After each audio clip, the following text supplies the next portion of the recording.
So let me just do that. 1 second.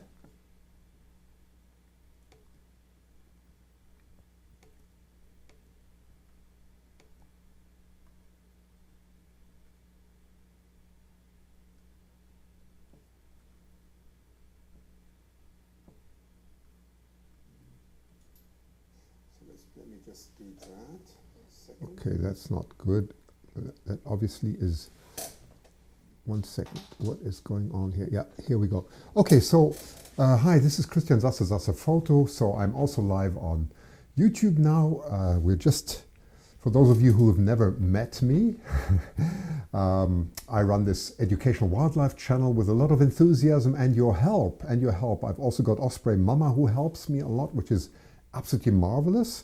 So we're going to be live in a few minutes. We're going to talk about all the nests, but most exciting also is we're going to talk about photography and a lot of gear that you may have not seen before. And it's your chance to ask lots of questions too. So I can see all your comments. So just hang on and we'll be live in a moment. I can see Osprey Mama is already there. So she is my wonderful help. And thank you for doing this. So I'll just wait till everyone comes along and I'll see you in a moment. Hal is there. I know why Hal is there, because he's interested in photography. There was a 99.9% chance that Hal turns up. Doesn't that sound like Space Odyssey 2001? I thought Hal would turn up. I was right. That's wonderful. Okay, we'll be live in a second, in 1.5 minutes.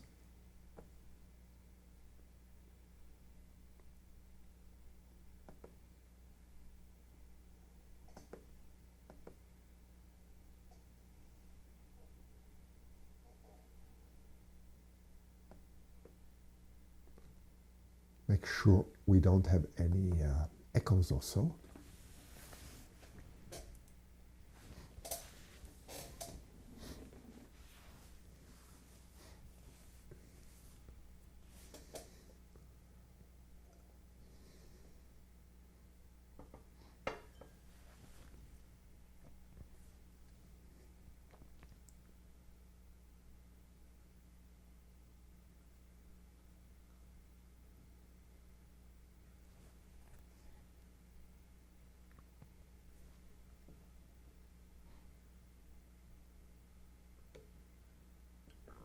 Okay, let me just switch the clock off. Yeah, that's it. Well, hello and welcome everyone. It's another wonderful week. I can't believe that a whole week is gone again and we are right into summer.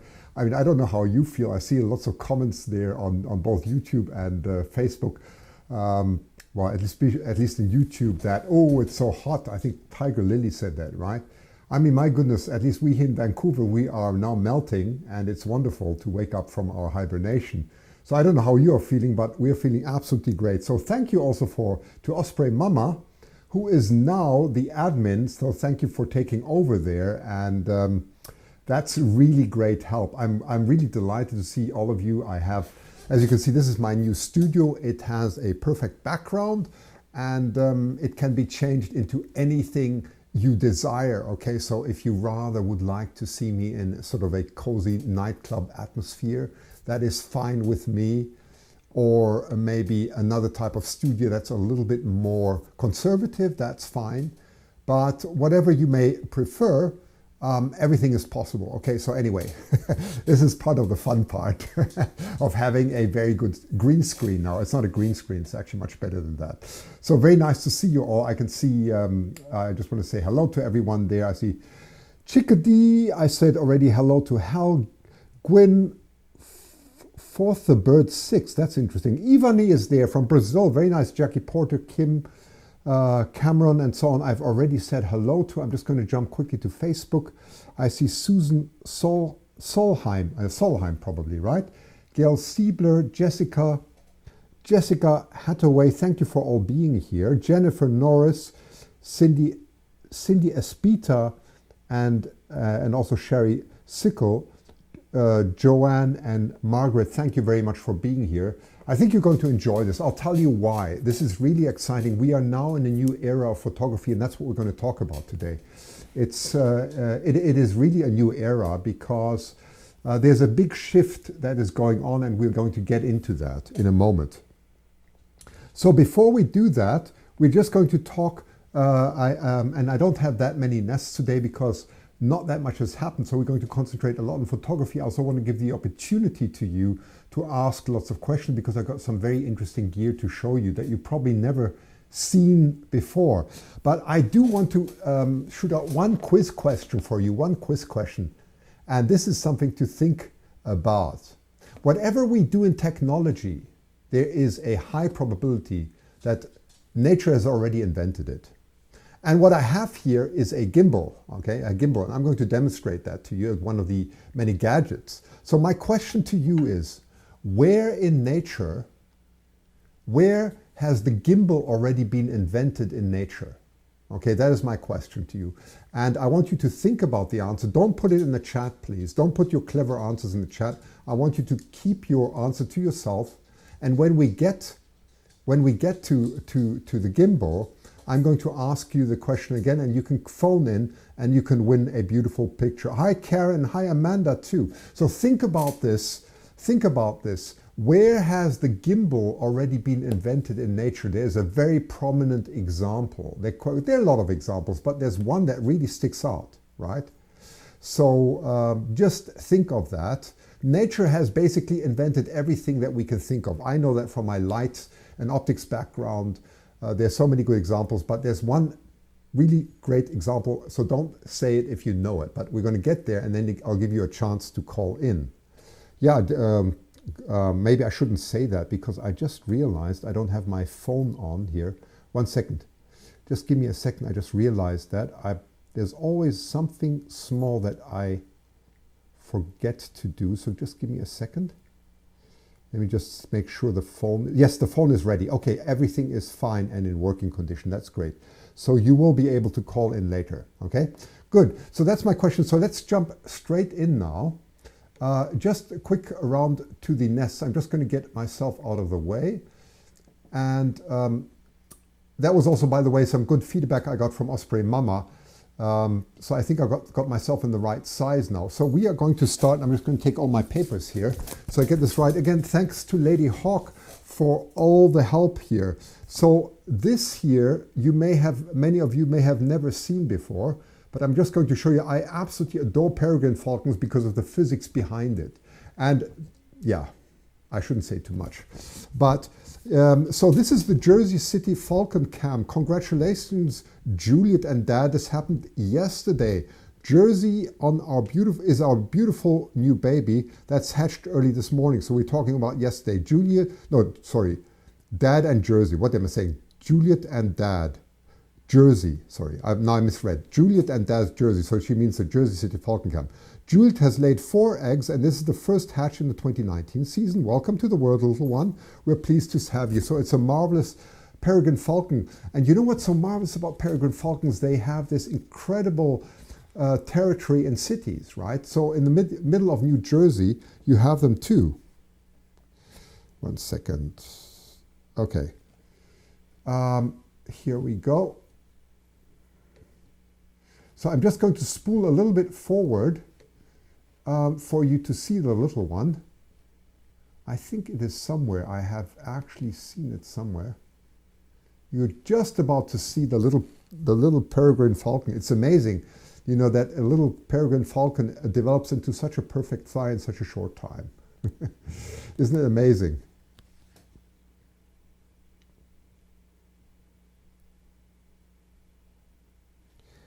Okay, 1 second.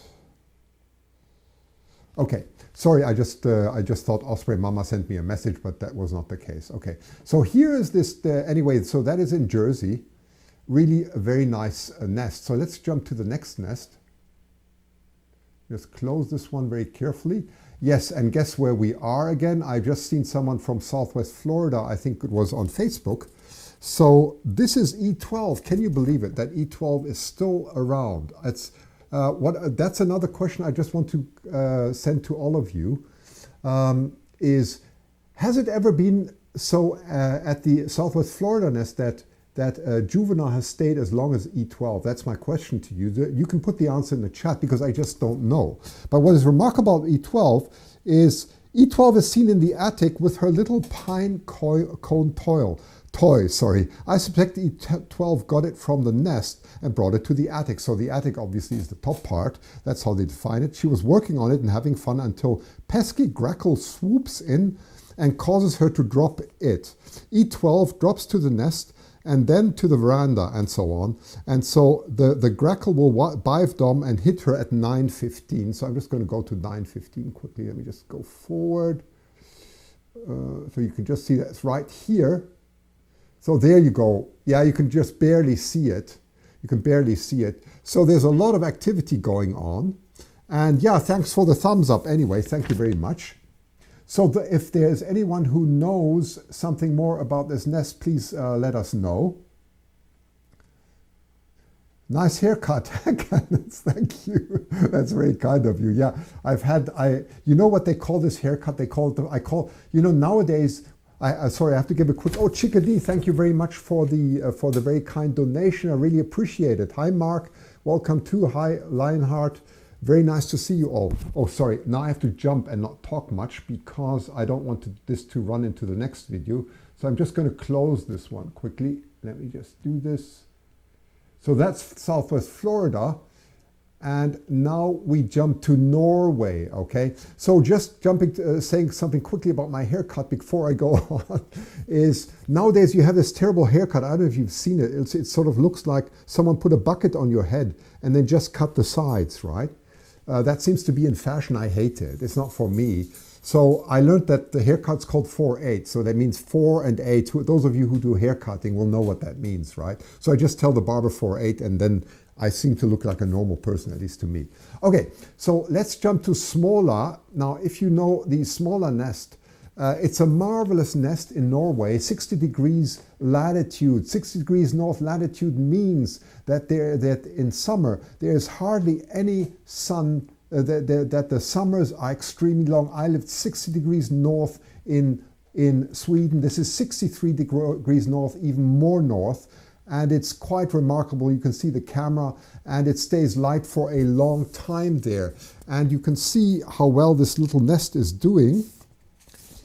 So about Småla, Baron brings, that's right. Here we go. Baron is serving up lamb and flounder for dinner for the eaglets. We have a great zoom here as we see them both eating and with full crops. So they're doing exceptionally well. Cute view watching them between the legs of Baron. Lots of laughter. Yeah, that's right. Laugh out loud. So this is all my coverage today of the Småla nest. So thank you very much, Lady Hawk, for these brilliant, I mean, look at that. That's exactly what she was talking about. So they are very blessed with food here. It's just very, very nice, isn't it? So superb camera, and they have these long nights there. So if you don't know where Småla is, it's a small island sort of southwest of Trondheim in Norway, 63 degrees latitude, quite remarkable and really beautiful to see. Next nest, let's jump. And we are still going to the Småla nest, and this was actually a little bit more about it. So you can see this beautiful white-tailed eagle. Absolutely adore white-tailed eagles. Can you see, I mean, look at the scenery there. Isn't it marvelous? Baron brings in a lamb to the nest today, though that just happened earlier. Most likely he found it dead. Yeah, I'm sure he didn't kill it because I don't think that would have happened. He brought in a gosling earlier. Baron flies to the left branch afterwards, and we have some nice view of the Baroness and eaglet number 1. Let me try and find that part. Flies to the left. Okay, they're still both in the nest there. So we have a nice view. Let me just see, where was this? Both ships are sleepy. Okay, I'm just going to spool a little bit forward, but you can definitely see them both there. Very nice. Here's a close-up. There you go. There's a beautiful close-up. Very close-up. Very nice. Well, thank you again, Lady Hawk, for doing this beautiful coverage. Really appreciate it, and especially the notes that you put in there make our lives so much easier. Really very nice. So let me just close this window. Okay. Next one, we go back to Southwest. You know what amazes me about the Southwest nest? I'm just going to jump to the other chat here. Just make sure I don't miss anything. See what my Facebook friends are saying. Where are we? Ana Maria Bertenza, that looks like a Mexico flag. Jessica. Dollywood, yes, Dollywood, right. Irene, very nice to see you. Yeah, Dollywood is a marvelous nest. I actually learned something about Dollywood very recently because I had no idea that these were so special eagles. And I'm not going to cover the Dollywood nest today, but it's really an incredible nest. So let's just jump back here to Southwest. And Southwest, what else could it be? It's all about E12. E13, as you know, has left, and E12 still is there. So E12 was on a snag when they say she, so there's an assumption that she's a female, okay? Sees Harriet fly in with a fish. She immediately flies back to the nest to mantle and claim it. You see, this is the part where I'm surprised that they haven't chased. This is the part, right?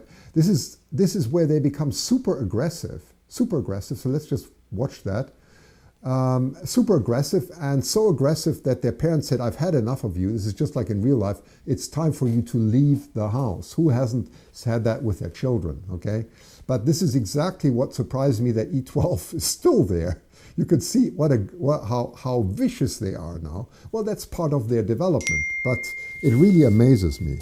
Dolly Queen says, wants to know difference between white-tailed eagles and bald eagles. Thank you, Dolly Queen. Okay, that's a great one. Well, I will give you, you know what?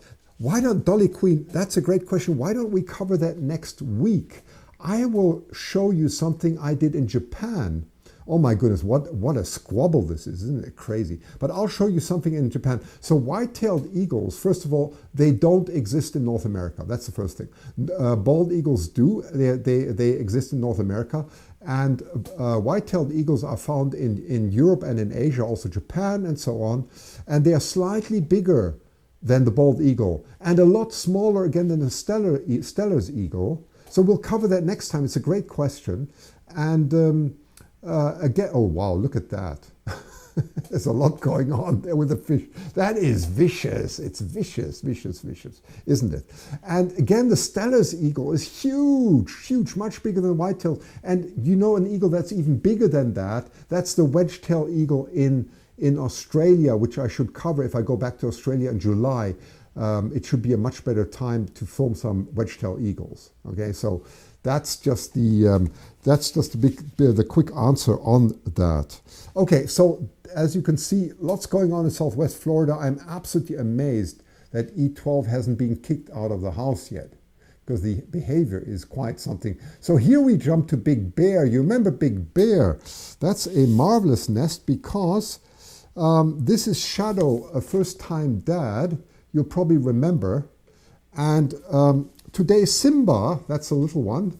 Yeah, let me just see if I can get that right. Or one of the little ones, sorry. I should say one of them. Simba is 3 weeks old. Time to celebrate both Shadow and Jackie engaged in their first tandem feeding. So what you can see here is Jackie's getting more comfortable with Shadow. Shadow's a first-time dad. But now they say, well, you know, Shadow, you can really do this. You're a good dad. And you just go on feeding. There she's, she's criticizing. Well, we all know that from our households because we do nothing perfect. I don't. My wife tells me what to do, and this reminds me exactly of the situation there. I mean this in a very nice way, okay? I don't mean this in a mean way. I mean this really nice, but this is exactly what happens at home when I try and do something. It just reminds me. So because I don't do things right, maybe the same happens to you. But anyway, you can see the feeding is going on very well, and it's absolutely marvelous. So there is one more that we have from Big Bear. I'm just going to close this here quickly. And here's another one. Okay.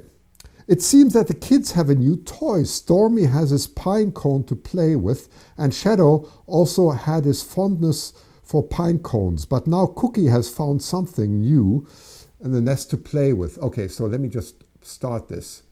Hopefully I will find the scene. You know, I don't always find it. Okay, let me just start the replay here. Okay. Ah, yeah, there you go. There you go. They're playing. They're it's very cute. They're playing with something there. They're having a very good time. That's what children need in order to grow up. I'm just going to make sure I don't miss any of your comments. I'm reading it all in parallel here. So I'm just jumping quickly to my Facebook friends. How are you doing there? Let me see. All fine. Yes, I can see there. Yes, Martino, thanks to Lady Hawk. I completely agree. They all say thanks to Lady Hawk. I can see lots of comments there, also from Sandy. Very nice to see you all there on Facebook, and thanks for taking part. So anyway, so Big Bear Lake is doing really well. And then we're going to jump right back just a bit earlier the week. So we are going back in time here, back to Southwest. Let me just do this quickly. And this is rather funny. So, okay, what happened here in Southwest? E12 was perched on the church side. Well, if you've been to Southwest, which I've been, I know what they mean by the church side pond snag. When M flies in with a fish, a juvie is seen following him back to the nest, and it lands in the attic. Harriet is sees this juvie landing, immediately flies to the attic and knocks him out of the branch. Now, my question would have been, couldn't that have been E13? But Lady Hawk says, no, I don't think that was... okay, maybe I missed that. Maybe maybe it's spooled forward a little bit. I know that there's a scene. Yeah, there something happens. There was a juvenile that came in. Let me just go a little bit earlier. There you can see something. Yeah. There comes a, hang on, that's the adult. Just before that, I think we must have seen it. Just before that, just let me see if I find it. Although there the adult comes in already. But there is somewhere, I saw it.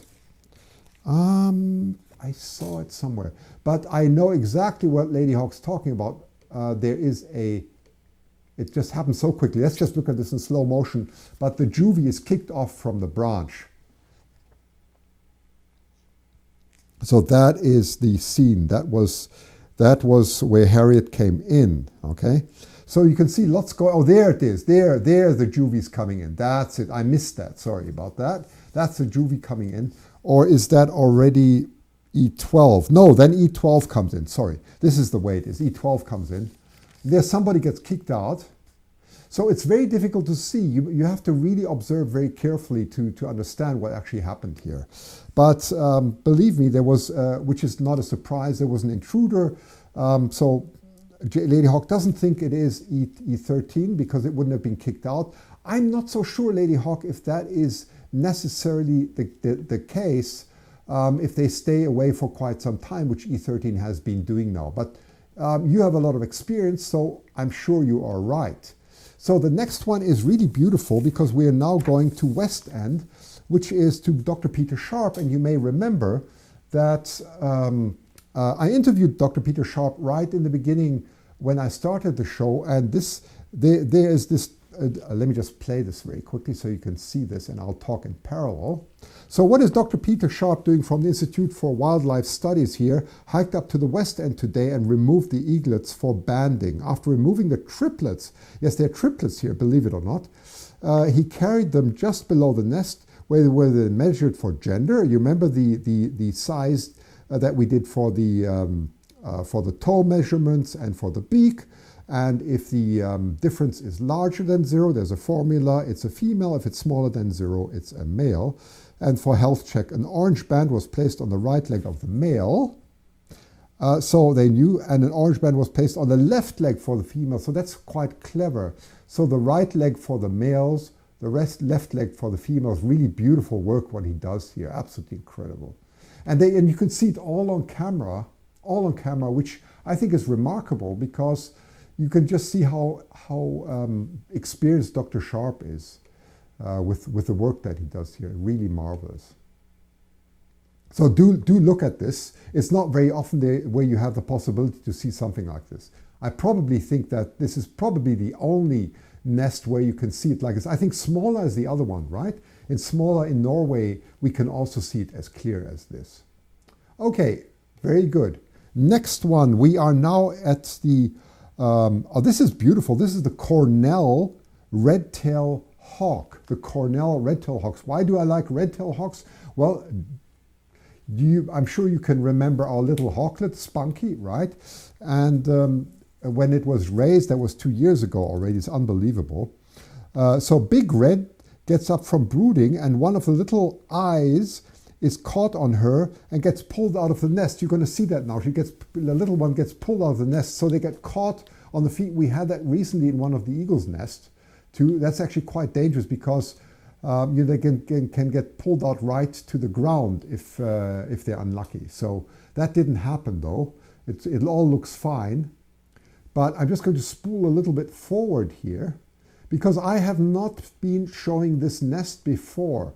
But it's absolutely beautiful. You can really see that these are hawks. I mean, if you've seen the whole story of the hawk being raised in the eagle's nest, that is exactly what these little ones look like. And well, I always have to think of our little hawklet. How very quick is it beautiful. So the one is covered at the moment by Big Red and the other one is sitting right next to it. And it's really an absolutely marvelous scene here. So really adorable. Okay. Let me just check if there are any comments I'm missing. Let me just jump to Facebook quickly. E12 is our pond princess. Yes, Maywood, she is. Shirley says, thank you. Well, Shirley, you're very welcome. I'm not blocking the view anymore. I think I blocked it in the beginning, but I'm not doing that anymore because I'm right on the side now. So I think this is actually quite a good solution because I'm not too small so that you still see me, but I don't seem to cover anything here. So again, that's a beautiful red-tailed nest in Cornell. And they're obviously thriving here. So let me just jump out of here. Okay. Oops, no, there we go. This is the one. Supposed to close. Now I'm going to show you something that I just discovered, and some of you may know this. I'm just going to try to go to the live view at the moment because it's absolutely cute. Let me just go to the most recent view here. Oh yeah, this is beautiful. Now this here is the Jersey. No, it's not. I'm sorry. This is it says it there, Indiana Michigan Power nest, the Falcon camera. Okay, the Michigan Power Falcon camera, and you can see the peregrine mama. I think it's the mama has just come back in, and I think they have about 4 little ones, 3 or 4, which is absolutely marvelous. So they typically lay 3 to 4 eggs, and I think I saw them. We're all together there at one. Here they are. You can see they are all tucked together there. Let's just see if we can find a scene where they are. Yeah, here they are. Can anyone count this for me? Are these 3 or 4? I don't know how many there are, but who knows this Indiana Michigan Power? So that's the falcon nest there. If anybody has an idea, I count at least 3 heads there, but there may be 4. Okay, so I'm just going to wait for your comments here. I know there's a lag, so it always takes a bit of time. 1 second. Now I've lost my friends here on Facebook. Just wait a second. What's happened here? 1 second. I just have to jump back in on Facebook. For some reason, I've lost you, unfortunately. So just give me a second.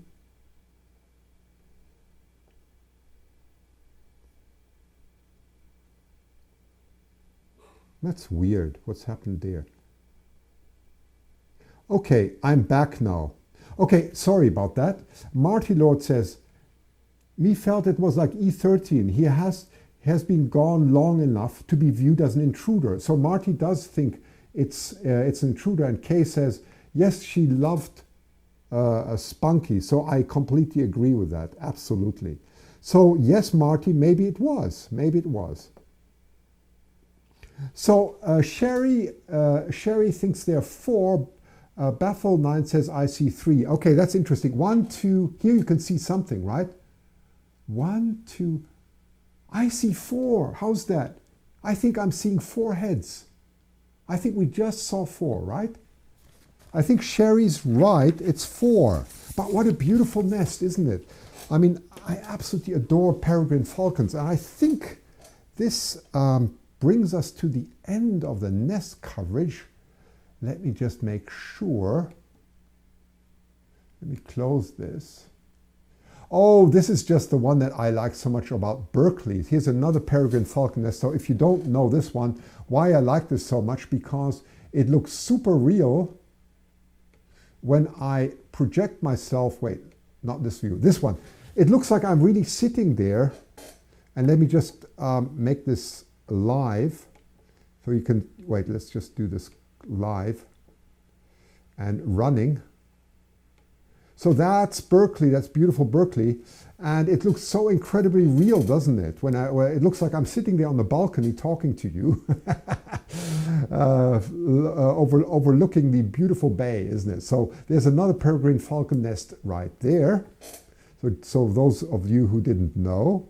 So do we agree with 4? Yes, Osprey Mama, we agree with Karen also says 4. So we absolutely agree there were 4. Okay, so I'm going to close that one.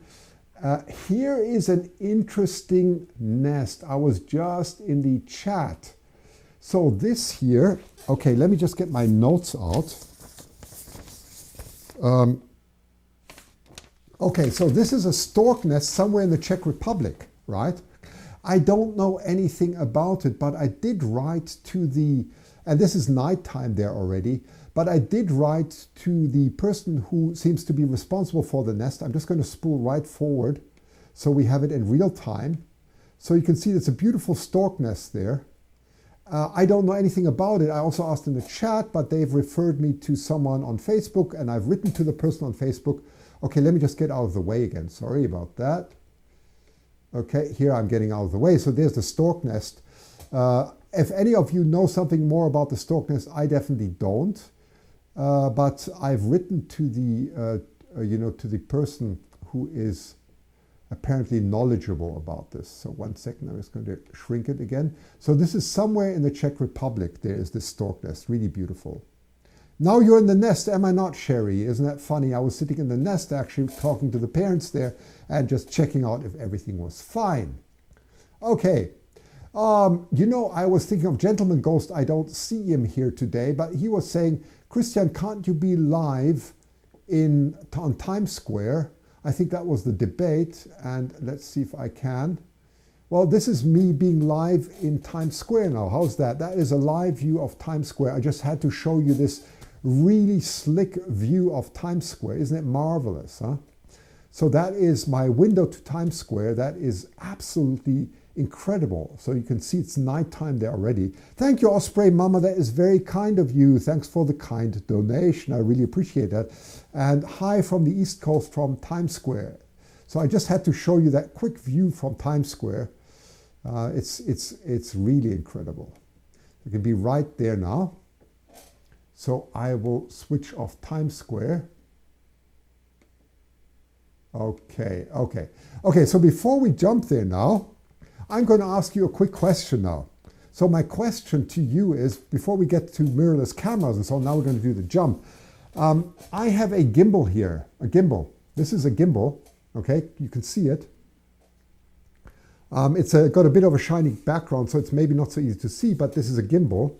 And let me just put something else in the background here. Let me just see if I can put my Mandarin duck in the, yes, that's better. It's better, but that is a gimbal. Okay, so my question to you is, which animal in nature resembles a gimbal? Okay, so I'm just going to switch live to my gimbal now, or has something, oh, you can see that's so I'm looking straight into the gimbal now, and it follows me as I turn around. You can see the studios, by the way, in the background. You can see that there is a green light around, you can see there's a green light.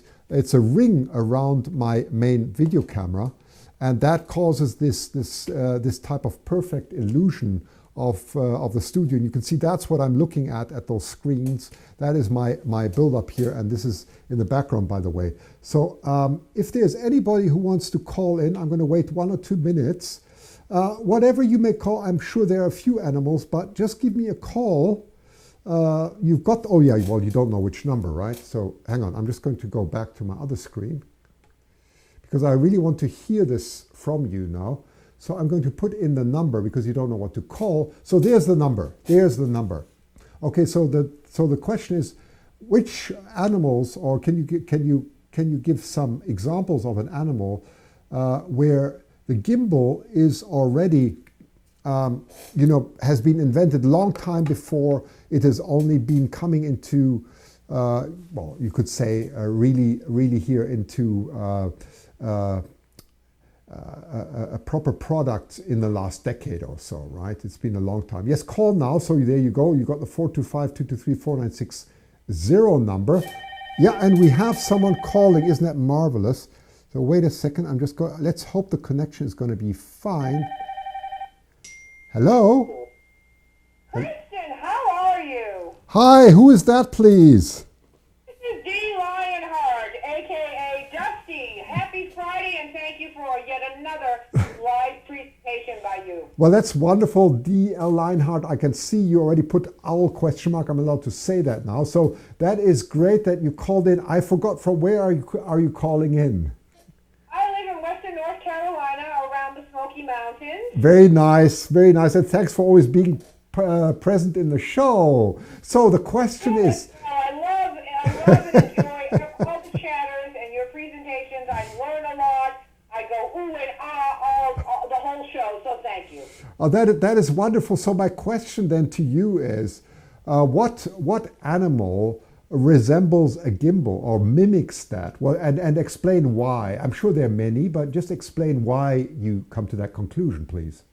Well, I'm gonna honor my very first thought when you first mentioned it, and my very first thought was the owl, because they turn their head so far around one way and so far the other. So that would be my guess, and it's I never even heard about a gimbal, and I see it there, and I Googled gimbal, and it just told me that it kind of rotates. Okay, just be careful that you don't echo back in. Okay, that's fine. Yes. You got, that's okay, don't worry, it happens, it's fine. So yes, well, that's, you have a very interesting interpretation. So the rotation of the gimbal is actually not what makes it unique, it's the stability. It's like, okay, so just look at my head now. Now I'm really bad at this, right? What animal can do this? Okay, so on a bird, you're definitely right. Maybe an owl can do this, but I'm talking about, there's one that you are reminded of nearly every day at breakfast, okay? At breakfast, if you eat a certain milk product, right? And I'm not saying a cow, okay? Not a cow. But there is one particular animal that I'm thinking of that has a perfect gimbal, right? A perfect gimbal. And we're going to see that. Riot. I've got you on mute so I don't echo. But you know what I'm going to do, Christian? Yeah. I'm going to hang up and I'm going to politely defer to the next person who may know the animal of which you are referring, okay? Okay, that's great. That's fine. And thanks for being on the show. Very nice. Thank you. Take care. Bye-bye. Okay, bye. Okay, so now I've given lots of hints here. Okay, let's see if we get another caller here. Hello? Hello? Hello? Hello, who is that, please? Yeah, Mac Lady. Mac Lady again. That's nice to have you back again. How are you? I'm doing well, thank you. Okay, just speak up a little bit more so we can hear you loud and clear. Okay? Okay, so yes, that's fine. That's fine. So I can't go any louder than this. So so the question is really, what animal mimics a gimbal? So the stability, what do you think it is? Well, I think you just gave a little hint. So I'm going to say it's a chicken. Yes, it's the chicken. The chicken is amazing. I mean, it really is. So you got it 100% right. So be so kind and send me an email, zassefoto@gmail.com, okay? And I will send you I will send you a nice picture. Thanks for being back on the show again, and have a wonderful day, okay, evening. You too, Kristen. Everybody have a great weekend. Okay, Bye. thanks. Well, that was marvelous. I'm just going to shrink myself again So this was perfectly correct what MacLady said, and now I can actually jump in and show you this unique thing of a chicken. Now watch this, this is marvelous. Okay, hang on. I just have to switch the screen here. No, that's the wrong screen. Wait a second, here we are. That's the correct screen. Okay, now watch this very carefully. This is absolutely marvelous.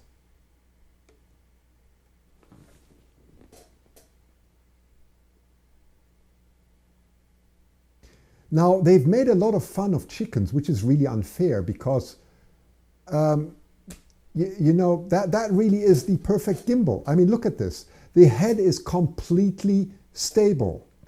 And so there is obviously, so they've been using chickens wherever in commercials and made fun of them and whatever. But actually, it's ingenious. I mean, if I look at my shaky hand and everything else, compared to a chicken, it's just incredible. And long before, hi, Jenny's also here now. That's very nice, Jenny. Very nice to have you back. Glad you could make it. So anyway, so the perfect gimbal is the chicken. So there are other examples too. One of them is the hummingbird. And in fact, the peregrine falcon is also an example. The peregrine falcon. For example, when the peregrine falcon spirals down, it maneuvers through its body into a spiral, but the head is absolutely still, absolutely still. The hummingbird is another example. Why do they exhibit this type of behavior? And the answer is very simple, because everything is in that brain. It's like your computer, and you need the eyes to completely focus on one information, right? If you start distorting this information, at the same time, it gets impossible to compute. So this is nature's ingenious trick. Keep the head stable, really beautiful. So that is what nature has done long before we knew anything about gimbals, right? Now they've become ubiquitous. We find them everywhere. So that's just what I wanted to show you. So this is where we jump over now to the technical part, which is quite interesting too, of course. So I'm just going to close this. Before I talk about the Nikon, I'm going to just talk a little bit about the gimbal, because this is, okay, hang on, I'm going to just put it a little bit bigger.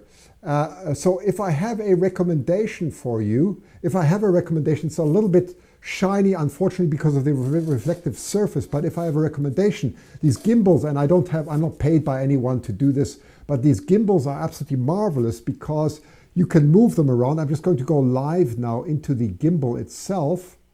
One second. So this is the gimbal. So as the Lionheart already said, you can definitely move it around. So I can move this around. But the nice thing is it's got different stability modes, and I'm playing the chicken now, right?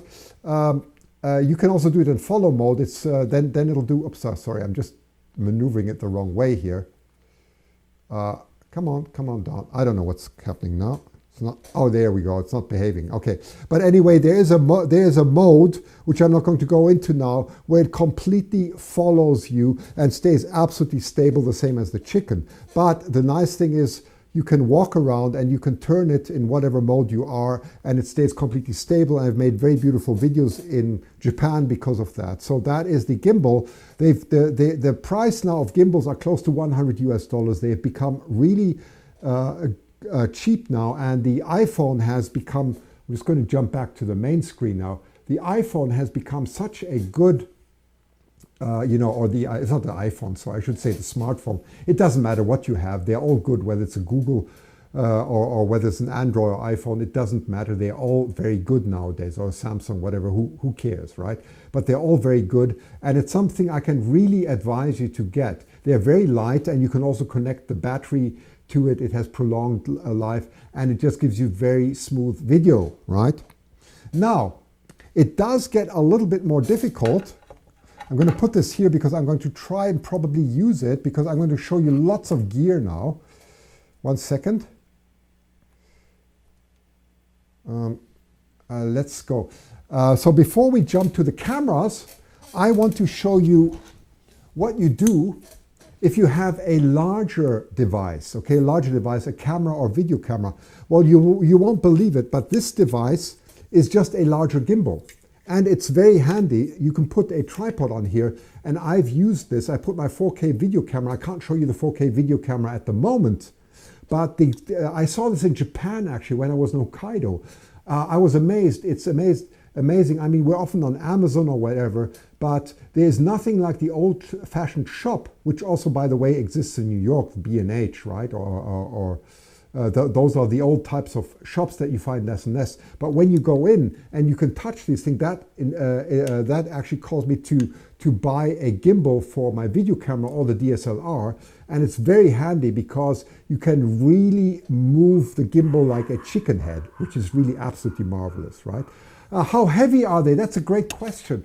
Now, I just saw the question there.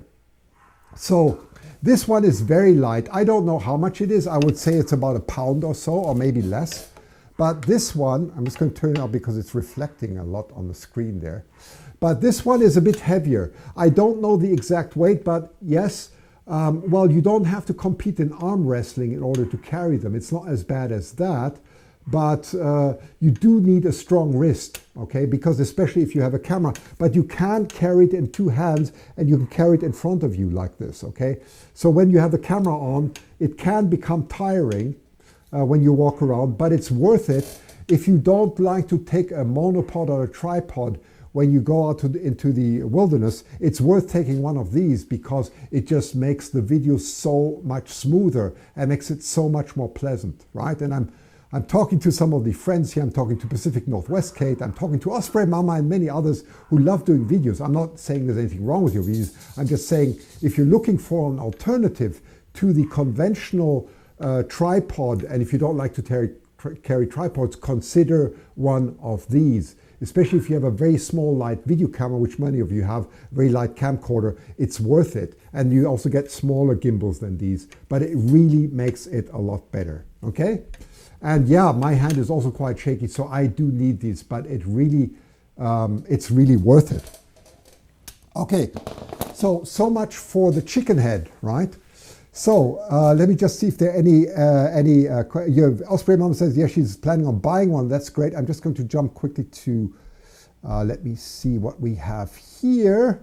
Marty, what are you saying? Okay, chicken, haha, I didn't know what a gimbal was. Well, now you know what a gimbal is.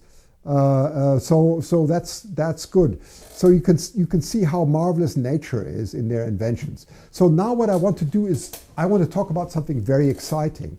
So I'm just going to make myself smaller again.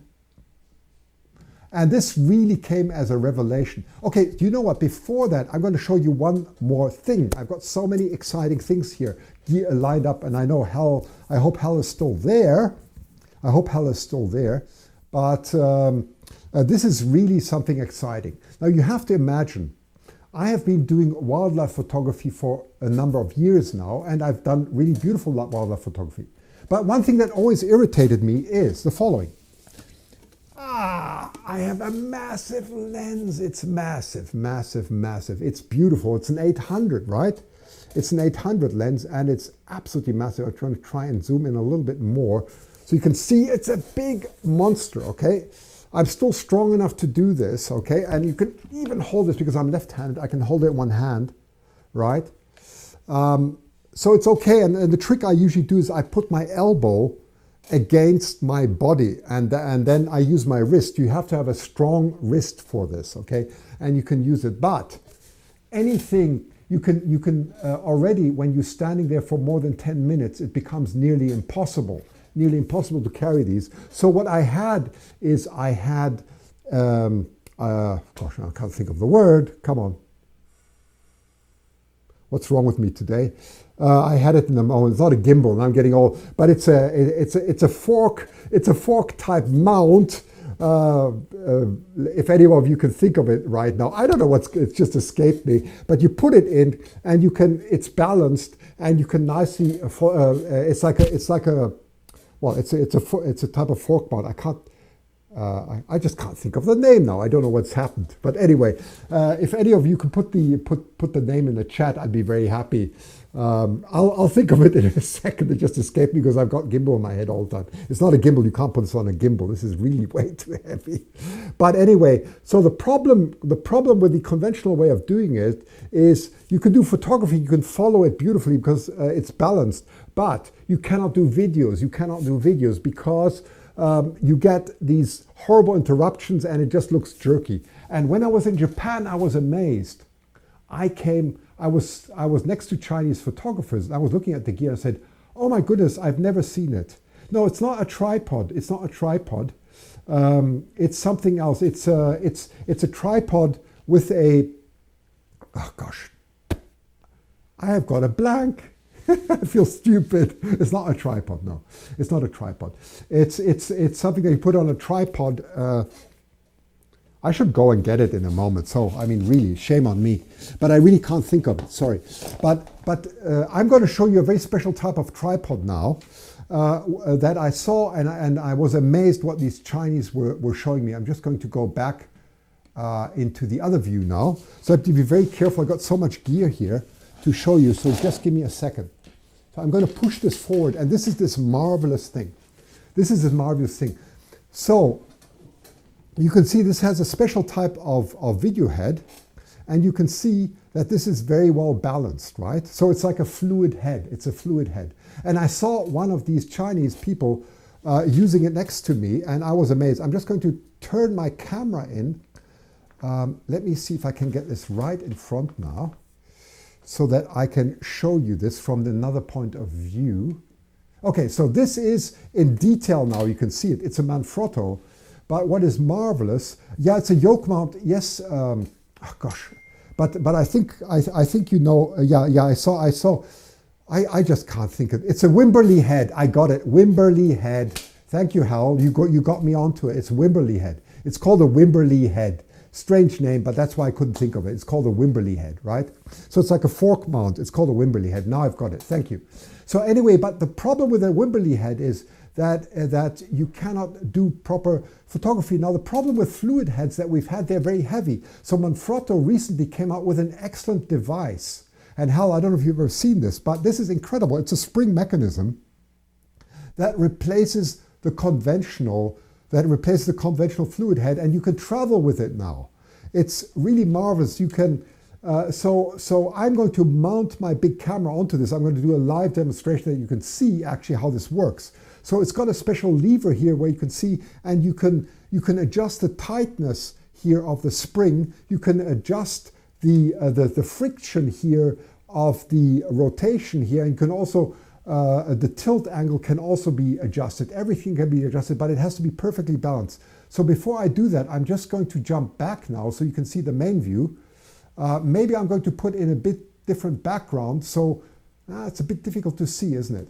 I should have a white background, but you can see this now. So what I'm going to do now is I'm going to mount my huge camera. Now I have to be really careful when I do this because I don't want to drop anything. And I'm going to mount it onto here. And then I will show you how I did it, okay? And what's so marvelous. Okay, so I'm taking this now, and this is all a live demonstration, okay? So let's hope I don't drop anything. There you hear the click already. And now what I have to do is I have to, see, this is a little bit tricky sometimes, doing this live. 1 second, so just give me a chance. I think I need to get this out again and put it back in. Yeah, there we go. Now I can shift it. So what you need to do is you need to shift this backwards and forwards on the railing until it's completely balanced. That's the only thing you have to do. A little bit cumbersome, I must say, but, oops, there we go. That looks right. So I've got it balanced now. And now watch this. This is quite marvelous. It is perfectly balanced. Oh, it's not quite perfectly balanced yet. Hang on. I have to rebalance the system. Well, it's okay that I show you this live because this is the way it goes. But the idea I think you're getting now is to get a perfect balance here. Let's see if this is better balanced. Yeah, this is better now. Here we go. So you get, you change this tension screw here until you get a perfectly balanced system, and this becomes better than the Wimberley head now. Better than the Wimberley. It's still not properly balanced here. Wait a sec. Let me just, here, that's better. Here we go. So it becomes a perfectly balanced system. So now I saw what these Chinese were doing. They could follow with a huge 800 millimeter lens. They could follow a bird in flight, and now I can do the same because it's incredible. I'm just doing this with a finger, with the tip of my finger. So it's absolutely incredible. I'm just going to show you the other view now from the side camera. Let me just see if I can adjust this so you can actually see how this looks. So I'm just going to jump over now and go to the other camera. Here you go. So you can see now in detail how this actually looks. So that's the Manfrotto. I'm just going to move it a little bit so you can see it like this.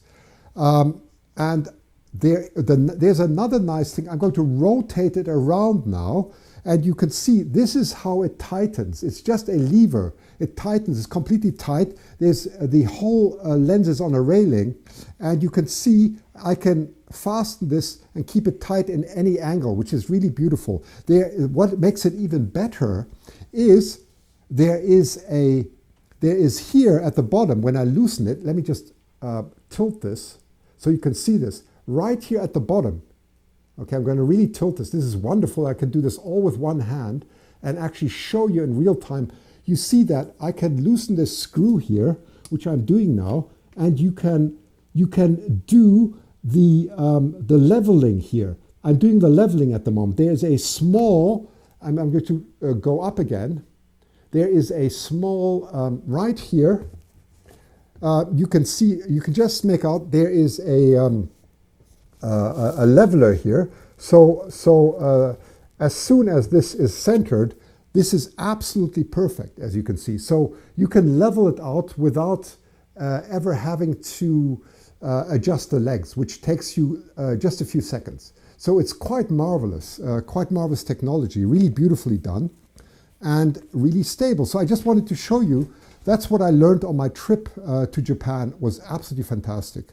So let me just switch back again, and then I'll read your comments quickly, see if you have any questions to that. Wait a second, not that screen, this screen. That's the one we need. So that is the Manfrotto. It's called, and I'm not a salesman for Manfrotto in any way, but it's the only one that I know that exists, and it's called the Nitro. It's the N8, the Nitro. Okay, so very nice. Yeah, it's beautiful stabilization.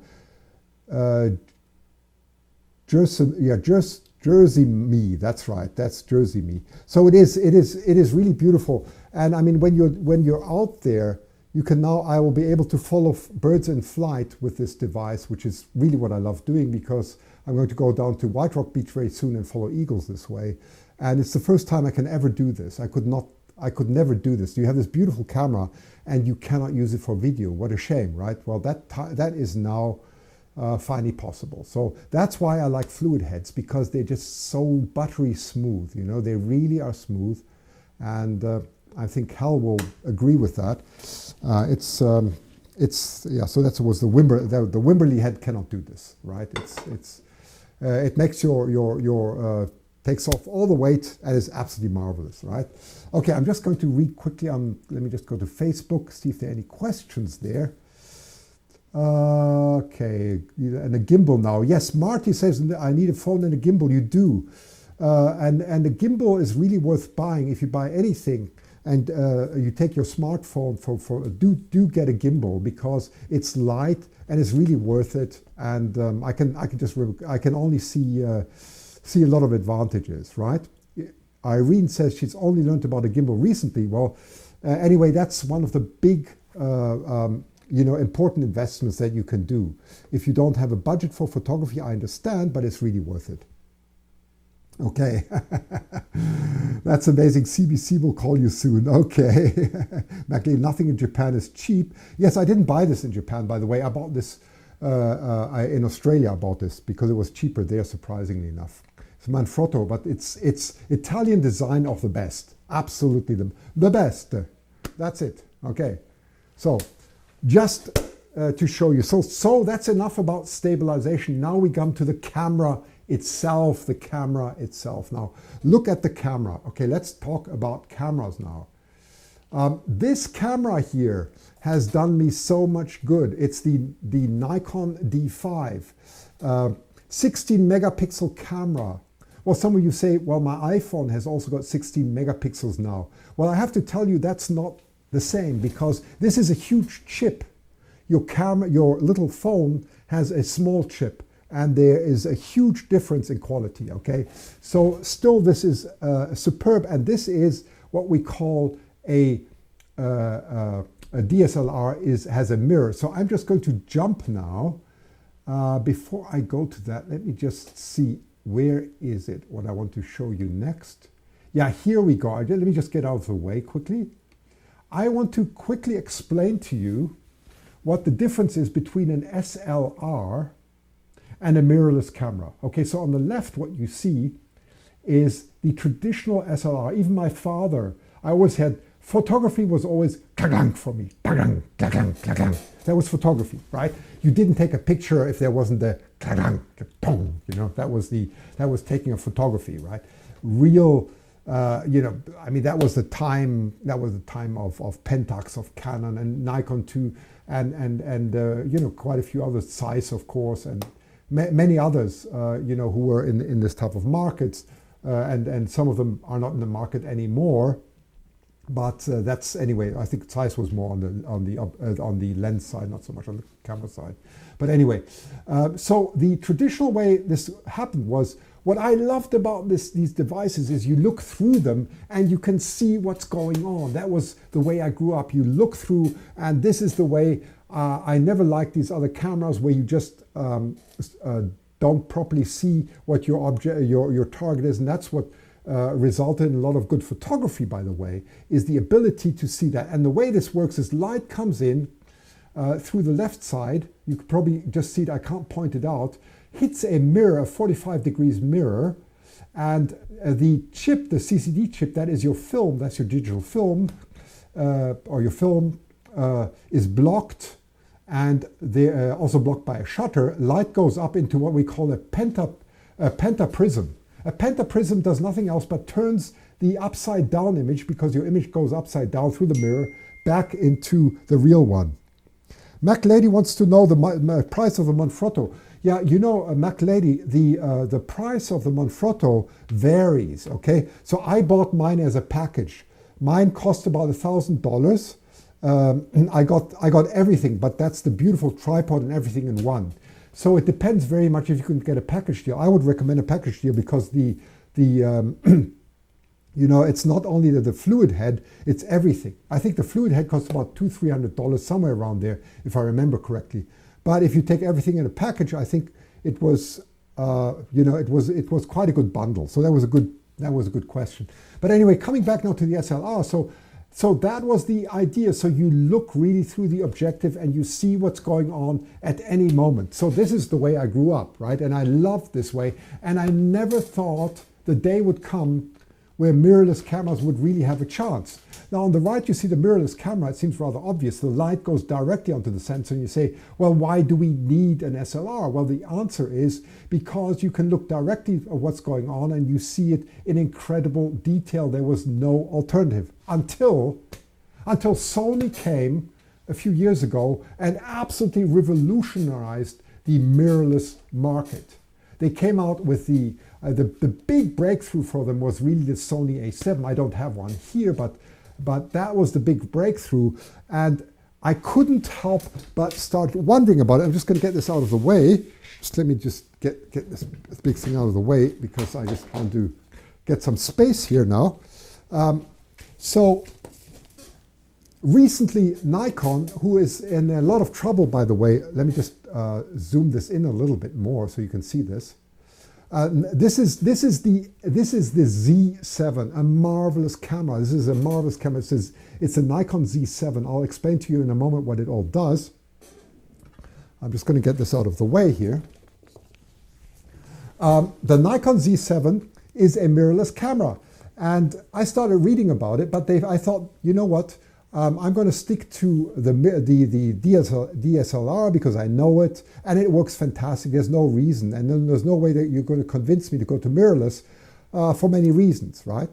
Until 2 weeks ago, Nikon, together with Canon, dropped the prices drastically, and they really dropped them way, way down.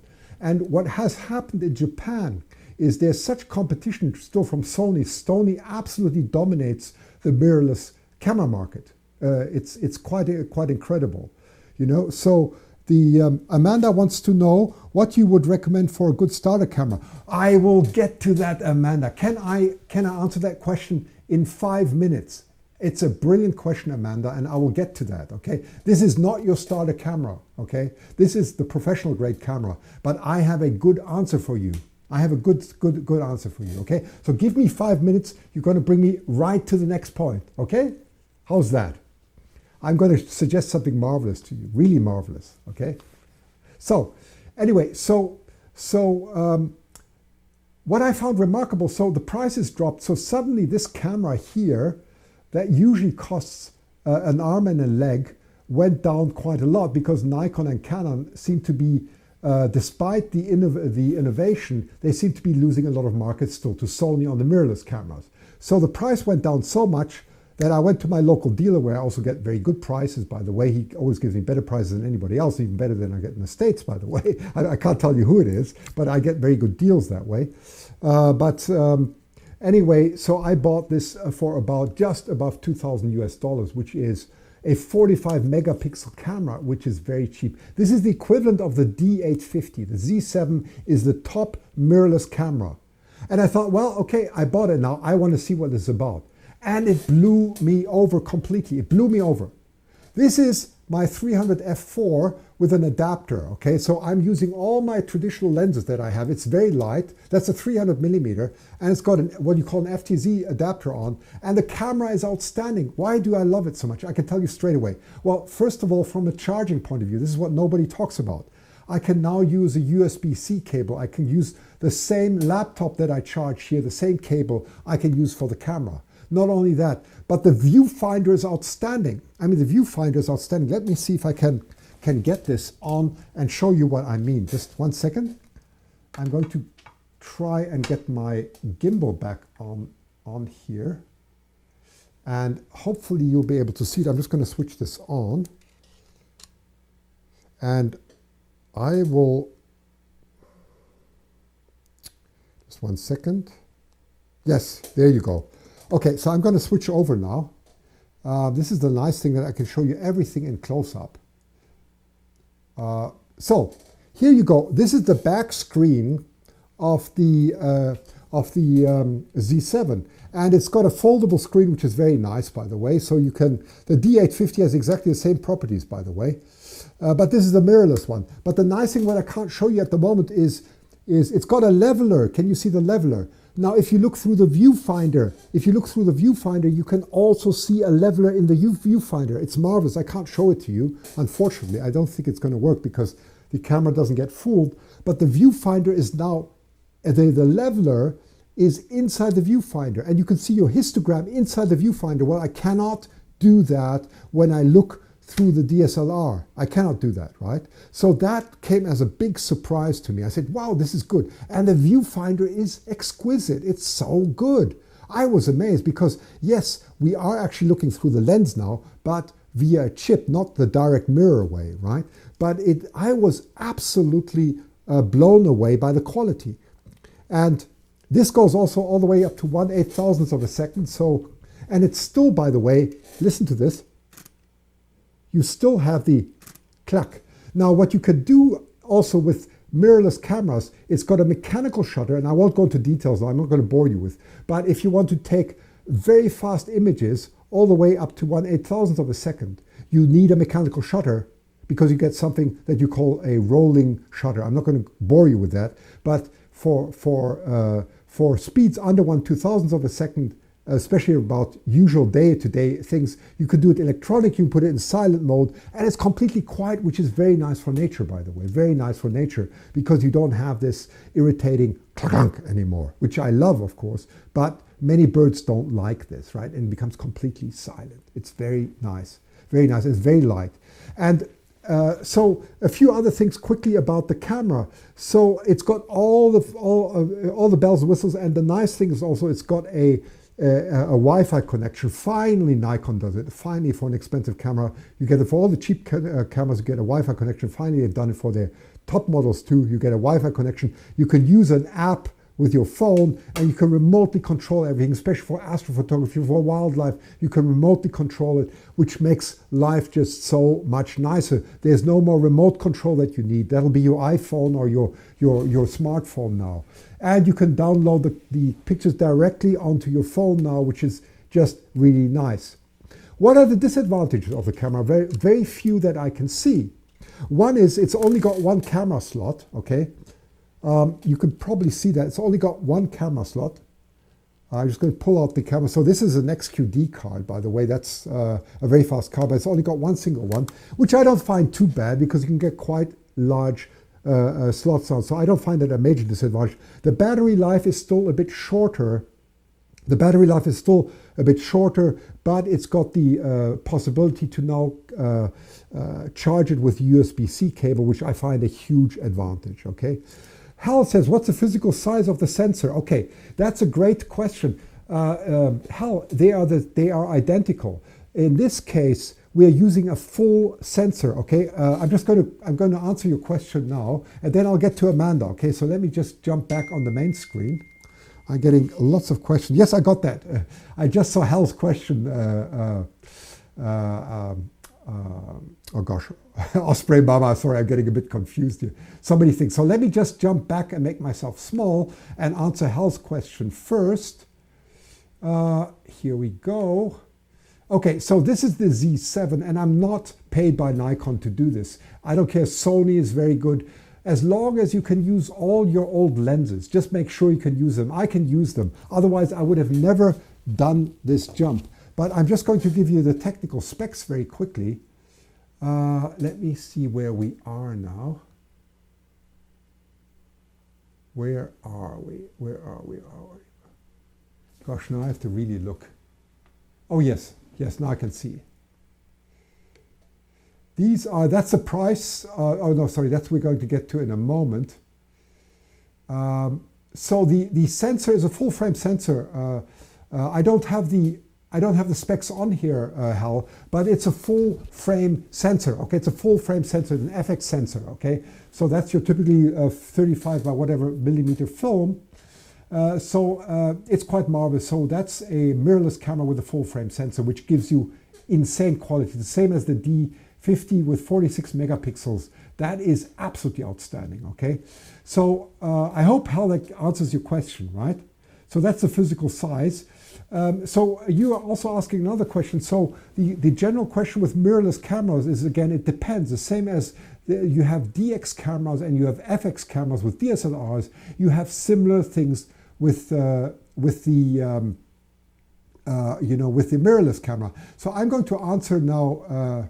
No, that's the wrong one. That was the paper from last time. Sorry, 1 second. Here we go. Yes, I'm going to answer this question now. Amanda was asking, which camera should I buy as a beginner?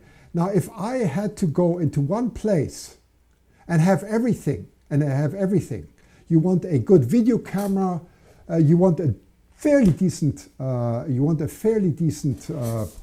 just trying to see where it is. Yeah, there it is. That's the Coolpix. Okay, that's the Nikon Coolpix. That is the one I would buy. Now, I'm not married to Nikon, but it is just that Nikon at the moment is leading with the camera that has the largest, from a mirrorless camera, the largest zoom, okay? This zoom goes all the way to 3,000 millimeters, called the P1000, because it's 1,000 millimeters. You can go zoom it all the way to 3,000 from 24. That is a crazy zoom, and the price is very good. Why would I buy this? Well, Amanda, I'll tell you why. Let me get back to the specs now. Here are the specs. I'm just going to zoom this in a bit. Hopefully you can see it. First of all, 16 megapixels. That's not bad. That's like your cell phone. So you're going to get qualities to your cell phone or slightly better. But you have a 125 zoom. That is huge. That is huge. And it's got an image, it's got a stabilizer in there. The chip is very small to answer Hal's question. So that's only a 1 2/3 inch sensor that also compromises in quality, but you're getting something under $1,000 here. However, it's got this incredible zoom factor. There you have the different prizes, by the way, down there. So you go from 24 to 3,000 millimeters. And I would use this because it's still a little bit bulky, but you can do wildlife with that. You can zoom in, you can zoom out and everything. Yeah, 24 by 36 is the 35 millimeter. Thank you, Hal. That's right, 24 by 36. That's what it is, exactly. So this would be my recommendation for a beginner, because with this you cannot go wrong. You cannot go wrong. I've read reviews on this. I've not tested this camera, but look at it. It's just a very nice design. And it's the only camera at the moment that has that extended zoom where you can shoot the moon at the same time as you can shoot your shoot in almost macro. So it's quite incredible. So for the price, that's what I would recommend. Really, that's what I would recommend, right? I have Maureen says, I have a $100 base Nikon cool. Yes, and those are also fine, Maureen. Look, I'm just telling you what the most general, if you really want to do video, you want to do pictures, you want to do wildlife, you want to do still photography, everything in one. And you only have, you don't want to change lenses and you want everything in one. That would be my recommendation to go for, really. Because you don't have to change anything. It's quite well designed and it's quite nice. That's like carrying a milli tank around.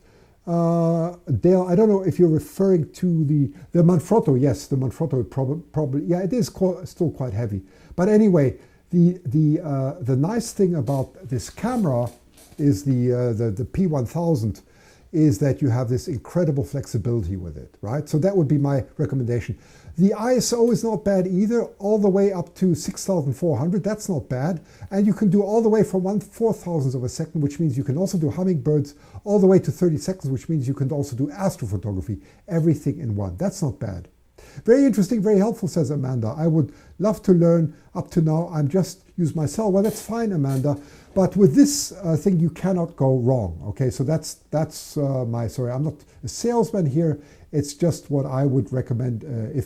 If I had to go on an island and I only have one choice, this would be my choice. If I had to leave everything behind, I would use this because I have the most flexibility with this. Okay, and I find the price actually quite good. Okay, so that's my personal subjective answer to that. Okay, my goodness, I've talked a long time here, really a long time, and I think it's yeah, I think it's time again. What else? Osprey Mama, I love photography. Yes, that says Susan.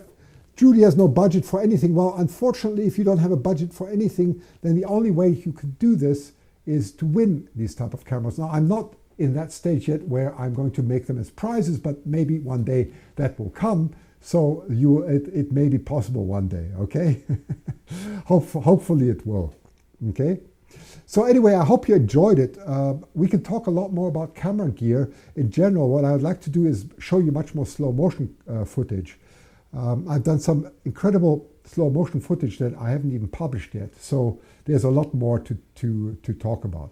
Okay, so anyway, I think it's about time again. I've talked more than enough. I haven't drunk enough water.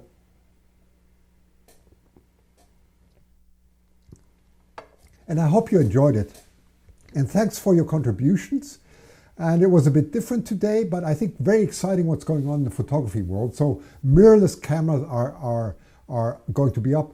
I think there's going to be no Nikon D6. There's going to be no next generation DSLR from Canon or all the traditional makers. That's my prediction. Some people don't agree with me, but the way I can see this happening now is the mirrorless is the generation. It's just like the old cathode TV that you had, this big TV now replaced by the LCD screen, right? That's where we are now with cameras. It's very exciting, actually, really exciting. Such an enthusiastic, passionate human you are, Christian. Thank you, dear Lionheart. That's very kind of you, dear Lionheart. That's really kind. And thanks, yeah, and please give thumbs up. And thanks for all your donations. I really appreciate that. Very nice. And thanks for all these. And also to have Hal on the show was very nice. And thanks, Amanda, for the questions. Anything else? Thank you for the donations. All of you very much. I really appreciate that. So I'm first going to say goodbye now to my Facebook friends. I first have to do it one by one here. So have a lovely weekend, and I'll see you next week again. And then I'm going to say goodbye also to all my YouTube friends. Thank you for taking part. I hope you enjoyed it. I hope it was informative in certain ways. I certainly enjoyed it, and I really enjoy interacting with you. So take care and have a wonderful weekend, and goodbye.